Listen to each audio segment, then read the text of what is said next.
Afternoon, everyone. We're doing something this week in the Senate that is a bit unusual, that we haven't done in a while.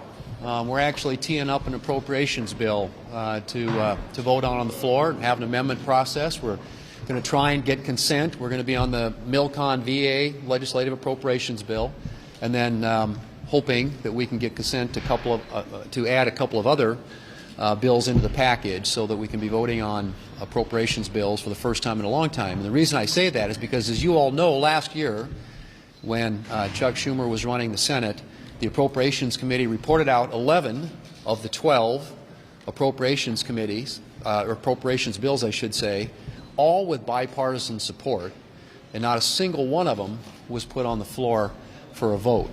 So we're fixing to change that. We think that there ought to be a regular appropriations process around here. The Democrats have indicated, because they're so upset over the rescissions bill last week, which, by the way, cut 0.1% of all federal spending, that somehow they can use that as an excuse to shut down the appropriations process and therefore shut down the government. We think that would be a big mistake, and hopefully they will think better of it and work with us. And we're trying to give them what they've been asking for, is a bipartisan appropriations process, which, frankly, I think a lot of us around here think is long overdue.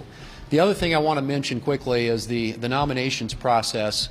Obviously, there's been a lot of conversations around that here lately, and the thing that strikes me, again, about the Democrats' behavior relative to nominations is a little data point, and that data point is that President Trump will be the first president in history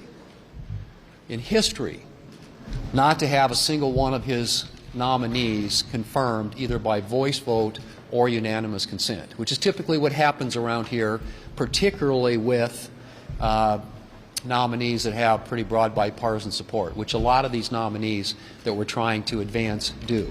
So this is clearly an attempt to block and delay and obstruct. It is an example of Trump derangement syndrome on steroids, and it's unfortunate because there are a lot of people out there who've been nominated to positions in our government that frankly need to be filled. They're important positions that need to be filled, and the Democrats continue to try and delay and obstruct. So we're going to keep grinding and work as hard as we can on the Republican side if we're not going to get any cooperation from the Democrats to get the President's team in place.